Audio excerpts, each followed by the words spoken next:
this sucks like Jar Jar Binks. This sucks like Jesus. Jar Jar Binks. So it's getting built in Los Angeles. Have you seen the plans for why it? are all the coolest museums all in L.A.? That sucks for everybody Because they else. accepted it and they wanted it.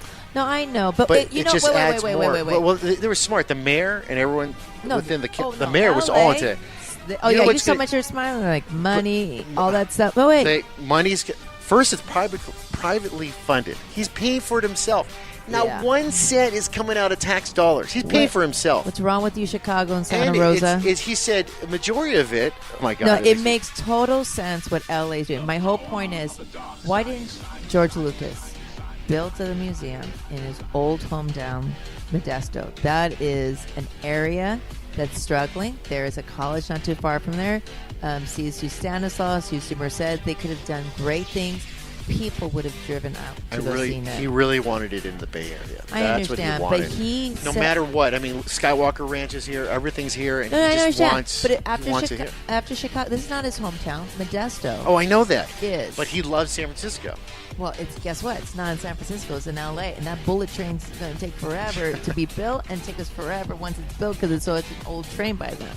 Well, he just recently broke ground on the $1 billion project. Put his foot down. And his wife, side by side. It's going to be finished within 3 years, and he told us, he dishes out what exactly his new museum is, because it's not just Star Wars. Wait. It's not a Star Wars museum? No, just a little bit. Mostly his own pieces and stuff. Let's hear from him. He talks about the art museum, his personal collection, what exactly it is. It's not a Star Wars museum, no. Everybody calls it a Star Wars museum, but it's not a Star Wars museum because people aren't going to come to a Star Wars museum. They can go to Madame Tussauds for that. I think more people will come in for Rockwell than will come in for Star Wars. Norman Rockwell can tell a whole story in one picture. And what exactly does the collection house, and what is the whole story about? It is telling the story of the society, the history of the wars, the history of the heroes, the history of the kings. Because narrative art is always about the mythology of the society. So it's going to have 10,000 pieces of art from his personal collection, a lot of Norman Rockwell stuff. Always has been collecting that for years. Plus, it'll be done in 3 years, which I see 4. And the cool thing is that it's all personally done on his own dollar. Now, one tax dollar is coming out. So he's actually, he's trying to strive for the Walt Disney thing. That's what he's trying to, I can tell he's trying to do that. He wanted to. That's why he worked so hard on rights. You want to explain what all that is, because for the folks who don't Walt know. Disney tried to build his train, the monorail that's at Disneyland. He offered it to the city of Los Angeles because he thought and he believed. That's when LA was stupid. 1962, he goes, I foresee traffic in Los Angeles just being really, really bad. I'm going to give you a free monorail. It'll be free for people to use, and I'll house it and do it myself and pay for it and everything like that.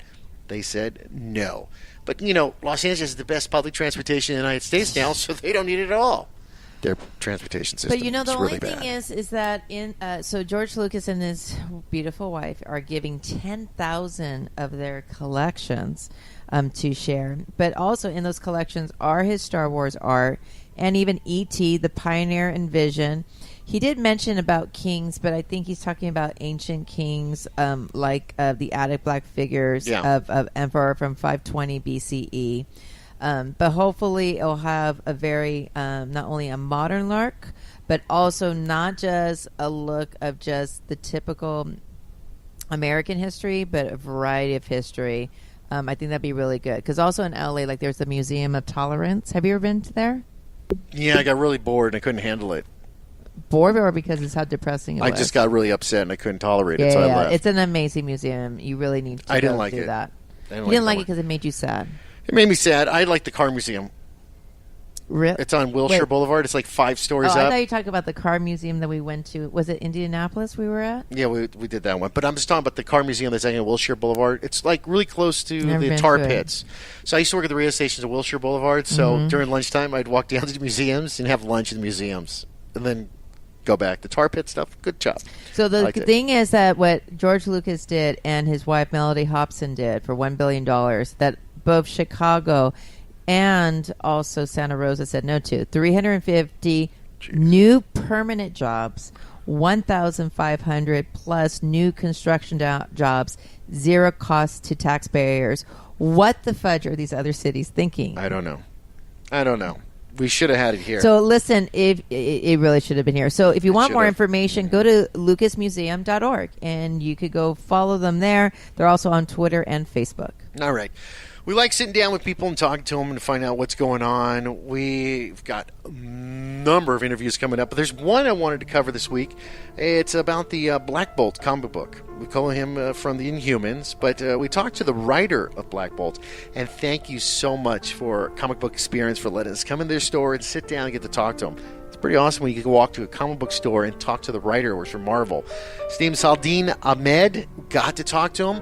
Let's follow up a little bit, and let's go in the back of the comic book store and see if we can find out what's going on with Black Bolt and how it all started. So I'm sitting here in a back room of a comic book store. I mean, that's any geek's dream come true. Sure. I mean, it's like my house. You know what I'm saying? I'm with Brian. Brian, what's your full name? It's Brian Hibbs. We have 2 Graphic Novel of the Month clubs. Each month we pick a book. It gets sent out all over the country. These are national clubs, so anyone can join them. We ship out the books. We're in 35 states last time I looked, in 3 countries across the world.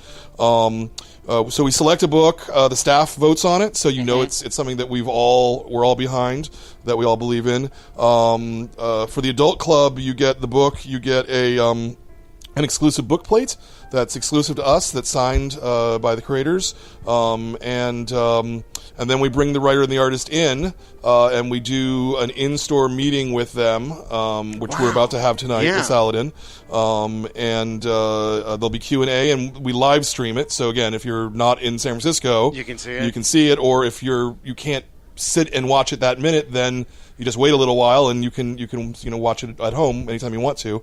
And I think it's a really good program, really picking the best comics and graphic novels that are coming out each month, and trying to get them out to as many people as we can. And then when do they want to find out about this? What do they go to? What website? www.graphicnovelclub.com/start. Will be the adult kids. The adult club. Somebody just walked in. Who's this guy? This must be Saladin, who I haven't met yet. You can't be. Saladin, how are you, sir? Good to meet you, man. It is very good. Yeah. I'm sorry. I'm Aaron. It's a pleasure to meet you. I'm sorry. Can you come back later, though? No, I'm messing with you, dude. I'm so messing with you. Where did you just come from? I'm walking in the Brian, door. We're going to come back to you. I want to visit. Come and sit down. I'm so glad you're doing this. Thank you. You're going to be on your nerd side. Very cool. It's everything with nerds and all that stuff. I'm glad you're wearing a Dungeons & Dragons shirt. Yes, I had to. Okay, so I want to make sure I'm saying this right. So Saladin Ahmed. Saladin Ahmed. Ahmed. All right. You're one of the luckiest guys in the world, my friend. Am I? You're working with a series called Black Bolt, which is how can I say this? It's he doesn't say anything. No. You got to do all these bubbles, and it so kind of works out. I mean, it works out perfectly for you. Yeah. But before we get into what you're doing with Marvel, let's do a little backstory. So, American science fiction and fantasy writer, poet. Yes. Love this. 2012 book Throne and Crescent Moon was nominated for the Hugo Award for Best Novel. Yes. Correct. And won the Locus Award for the Best First Novel. It did, yeah. Congratulations. He's giving him water right now, Brian. And where did it all start from? Wow. Where did it start from? Did your parents want you to do this, or is there something? No. I was pretty lucky in that I was supported from the beginning. Yeah. Really, almost fanatically encouraged to geek stuff and into writing and stuff like that.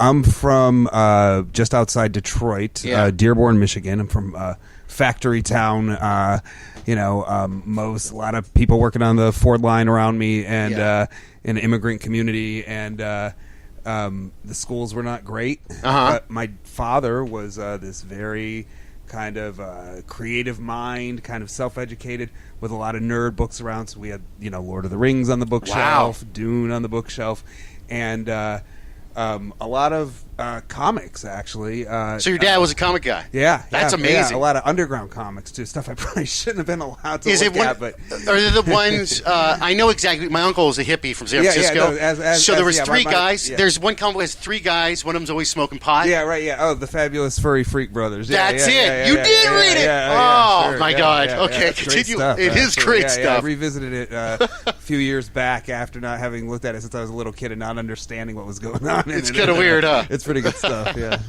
So continue on.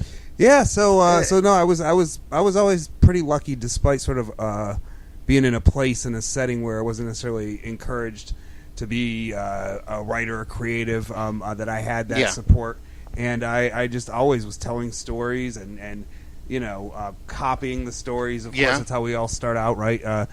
Either the sort of stuff that I saw in, even before like adult fantasy novels, stuff I saw in Dungeons and Dragons books, and in comics, and especially in Marvel comics. So are you a DC or Marvel guy? No, I know you work for Marvel, but it's so funny because now it's like this professional question. Yeah. I mean, I think the answer for me was always like Marvel was like my first love, but there were always DC heroes and stories that called to me, and it's like, it's the difference between, I don't know, they both have their own appeal. DC has this mythic kind of iconic, and Marvel appeal, has kind of and a Marvel star, has this more human sort of stories. like, and generally the types of stories. It was natural that I would go to Marvel first. So but, did you have to change your writing skills when you went to Marvel, or no? Well, it's a different form. It's a very different form. I mean, Black Bolt's the first comics I've written, and so it's. So let me back it up real fast real fast because people want to know this. Sure. So all these years you wrote these novels and stuff like that. Do you build a portfolio? And is it like I have my resume, I have a reel of my best breaks that I do when I'm announcing? Like it'll be me at Kiss FM in Los Angeles, or me. Is it the same thing for you when you apply for jobs for comics? It's a little less like that, and it's a little less of an application process. I mean, I kind of came at it sideways in that, I had a novel that now it was sort of like that building up my fiction career. I wrote short stories. Those short stories got some attention, and then I said, when I was trying to sell a novel, hey, look at these have been published here and there. But by the time I'd had my novel published and was, kind of had some short fiction and other things published here and there that were, got some decent attention and acclaim and stuff. Marvel came to me because of that. They came to you. Yeah, I mean, That's which huge, is not, I mean, it sounds bigger than it is, but it's you got to take the credit. He's huge. It's you just try and so much of it is just luck. It's like what is an editor looking for, and what are your strengths, and do they happen to be noticing? Did your name come across their desk at the right time? It's so much luck. It is luck. So do you work out of Detroit and just write the? I do. Yeah. That's pretty nice. So you work on your own pace from home, but you have a deadline to get things in. Yeah, freelancing is a weird thing because you're never off the clock ever. You're just always. You could always be working, and but I have. I'm a divorced dad of 2 small kids, so I spend half my week really kind of just full time with them, and then the other half of the week just furiously pounding out scripts. So how do you? So before this, what other comic books were you working on? None. This is the first. Black Bolt was the first comic that I worked on. So I think they came to me for him because I was this science fiction, high fantasy writer. Yeah. And the Inhumans. They've always been kind of a weird fit in the Marvel universe. Let's not talk about the television version of it. Well, that's not what we're talking about. I am officially not part of that. My lip is zipped about that officially, but as characters, they've always been this science fiction kind of fantasy presence in the Marvel universe. So are you addressing the whole Fantastic Four thing in your issues? No, that's there were a couple quips about Johnny Storm in there because he had a brief affair with Black Bolt's ex-wife. Remember that. But no, the Fantastic Four. There's a Marvel 2-in-1 book going right now with Ben Grimm and Johnny Storm. Yeah, and then there's going to be some sort of reveal, it seems. I don't know much more than anybody else knows about this stuff. But. So the issues you're writing is Black Bolt. It's the name of it. And how many issues we have out now? You started like a year ago, right? Almost. Almost a year in November?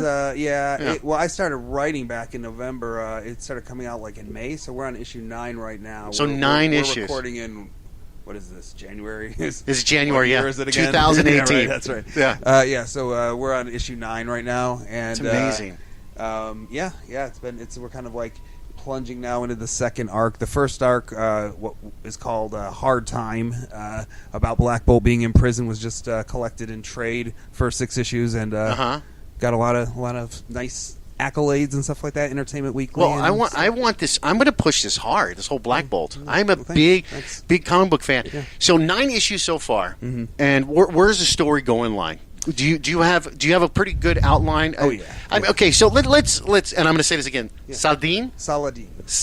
Yeah. Saladin, we're in your house. Is there a map on the wall where you kind of want to go with the timeline of him, an idea, or is it another way you work? I'm Well, curious. everything nowadays is digital.